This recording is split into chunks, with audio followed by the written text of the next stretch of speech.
Hello everyone, welcome to my channel makeup magic. আমি রিয়া। আজকে তোমাদের দেখাবো কিভাবে সোয়েট প্রুফ মেকআপ করবে খুবই সহজভাবে। তো প্রতিদিনের মতো আজকেও মেকআপ শুরু করব ফেসকে খুব ভালোভাবে ক্লিন করার পরে। এরপরে আমি একটা আইস কিউব দিয়ে আমি পুরো ফেসে দিয়ে নিয়েছিলাম, যাতে করে আমার ওপেন পোর্সগুলো একটু মিনিমাইজ হয়। তো গরম যতই থাকুক, কিন্তু ফেসকে হাইড্রেট রাখা আর ময়শ্চারাইজ করাটা ইম্পর্ট্যান্ট মেকআপ করার আগে। তো খুব ভালোভাবে আমি একটা খুবই লাইট ওয়েটেড ময়শ্চারাইজার ইউজ করে নিয়েছি এখানে। আর ময়শ্চারাইজারটা ড্যাবিং মোশনে ইউজ করছি, যাতে ভালোভাবে অ্যাবজর্ব হয়। তো দেখো, আমি এখন একটা সেটিং স্প্রে ইউজ করে নিচ্ছি। এটা প্রাইমার হিসাবে কাজ করবে। আর এখন আমি ইনসাইড কসমেটিকেরই একটা প্রাইমার ইউজ করছি। এটা ম্যাটিফাইং প্রাইমার। আর যতটা চেষ্টা করবে ম্যাটিফাইং প্রাইমারই ইউজ করার, কারণ এর ফলে সোয়েটটা একটু কম হবে আর মেকআপটা খুব ভালোভাবে তোমার স্কিনের সাথে বসে যাবে। তো আমার যেখানে যেখানে ওপেন পোর্সের প্রবলেম আছে, আমি সেখানে একটু বেশি করে প্রাইমার দিয়ে নিচ্ছি। এরপর আমি একটা কনসিলার ইউজ করছি। আমার যেসব এরিয়াতে একটু ডার্ক স্পটের প্রবলেম আছে, সেই সব এরিয়াতে ভালোভাবে আমি এই কনসিলারটা ইউজ করে নেব। আর এরপর একটা পাউডার দিয়ে কিন্তু এই কনসিলারটাকে হালকাভাবে সেটও করে নিয়েছি আগে, বিউটি ব্লেন্ডার দিয়ে, ড্যাম বিউটি ব্লেন্ডার দিয়ে ব্লেন্ড করার পরে। তারপরে আমি এখানে ফাউন্ডেশন ইউজ করছি। ফাউন্ডেশনটা খুব অল্প পরিমাণে ব্যবহার করব, খুব বেশি লেয়ারিং করলে কিন্তু ক্রিজ হয়ে যেতে পারে। তাই জন্য কম কম পরিমাণে আমি ফাউন্ডেশন অ্যাপ্লাই করছি। ফাউন্ডেশন অ্যাপ্লাই করার পর সবসময় মনে রাখতে হবে, ফাউন্ডেশনটা ব্লেন্ড করার সময় যেন ভেতর থেকে বাইরের দিকে ব্লেন্ড করা হয়, এতে করে ভালোভাবে সব জায়গাতে ফাউন্ডেশনটা অ্যাপ্লাই করা হয়। ফেসে ফাউন্ডেশন অ্যাপ্লাই করার পর নেক এরিয়াতে ফাউন্ডেশন অ্যাপ্লাই করা কিন্তু একেবারেই ভুলবে না, এটা কিন্তু মাস্ট। এখন আমি একটু লিকুইড ব্লাশ ইউজ করব এখানে। যেহেতু লিকুইড ব্লাশ, তার জন্য খুব তাড়াতাড়ি ব্লেন্ড করে নিতে হবে আর একটু ড্যাবিং মোশনে খুব ভালোভাবে ব্লেন্ড করে নিতে হবে। দেখো, অলরেডি এটা একটু ব্লেন্ড করতে অসুবিধা হচ্ছিল আমার। এরপর আমি কনসিলার এখানে ইউজ করছি খুব কম পরিমাণে। আমার শেডের থেকে, আমার স্কিন টোনের থেকে এক শেড লাইট শেডে আমি ইউজ করছি, যেহেতু আমার ফাউন্ডেশনটা একটু ডার্ক শেডের ছিল, তাই জন্য। এখন এই কনসিলারটাকেও আমি ড্যাম বিউটি ব্লেন্ডার দিয়ে খুব ভালোভাবে ব্লেন্ড করে নিচ্ছি।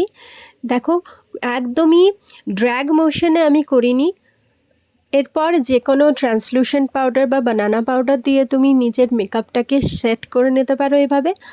আর পাউডারও খুব অল্প পরিমাণে দিতে হবে, খুব বেশি পরিমাণ পাউডার দিয়ে দিলে কিন্তু মেকআপটা ক্রিজ করে যেতে পারে।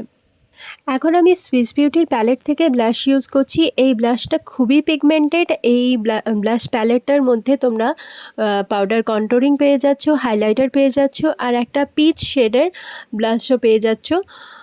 তো আমি এখন কন্ট্রোলিং করছি চিকবোনের কাছ থেকে একেবারে কানের সাইড থেকে চিকবোন পর্যন্ত ভালোভাবে কন্ট্রোলিং করে নিচ্ছি।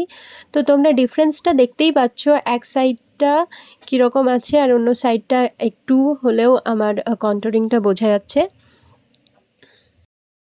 এখন আমি নোজ কন্ট্রোল করব, কিন্তু খুবই অল্প করব, কারণ আমার অতটা কন্ট্রোলিংয়ের প্রয়োজন নেই। আমার নোজটা একটু শার্পই আছে।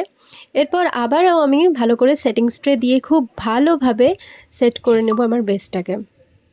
এখন আইব্রোটা ড্র করছি। দেখো, আমি কিন্তু একেবারে ভেতর থেকে বাইরের দিকে করছি না, অল্প পরিমাণে প্রোডাক্ট নিয়ে একটু একটু করে অ্যাপ্লাই করছি আর খুব ভালোভাবে স্পুলি দিয়ে এটাকে কম করে নিচ্ছি, যাতে প্রোডাক্টটা ইভেনলি স্প্রেড হয়ে যায়। সামনের পোর্শনটা হাফ ইঞ্চ ছেড়ে নিয়ে তারপরে আমি প্রোডাক্ট ইউজ করা শুরু করেছি, এবং যেটা এক্সট্রা বেঁচে যাচ্ছে সেটাই আমি ওখানে অ্যাপ্লাই করেছি। তো দেখো, এই হাইলাইটারটা কতটা পিগমেন্টেড। আমি বললাম তো, ওই সুইস বিউটির যে প্যালেটটা, সেটা থেকেই আমি হাইলাইটার ইউজ করেছি, কিন্তু এই হাইলাইটারটা খুবই পিগমেন্টেড ছিল, আমার খুবই ভালো লেগেছে। তোমরা চাইলে এটা ইউজ করতে পারো। আর যে কোনো প্রোডাক্টেরই আমি রিভিউ দিচ্ছি, এগুলো একটাও কিন্তু স্পন্সর্ড নয়।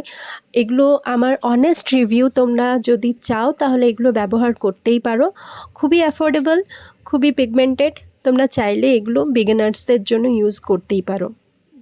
তো আজকের আই মেকআপে আমি সেরকম কিছু দেখাইনি, যেহেতু আজকের মেইন মোটিভ ছিল আমি তোমাদেরকে আমার বেস কিভাবে রেডি করি সোয়েট প্রুফ রাখার জন্য। তো সেটাই দেখানোর জন্যই আজকে আমি এই ভিডিও করেছি, তাই আজকে আই লুকটা সেভাবে কিছু করিনি। এইভাবে খুব সহজে তোমরা খুব ইজি স্টেপসের মাধ্যমে নিজেদের বেস রেডি করতে পারো। আর সেলফ মেকআপ করার জন্য আর বিশেষ কিছু প্রয়োজন আমার মনে হয় না নেই। তো দেখো আজকের মেকআপ লুকটা তোমাদের কেমন লেগেছে, আর প্লিজ আমাকে কমেন্টে জানিও। আর thank you so much for watching. Please subscribe to my channel.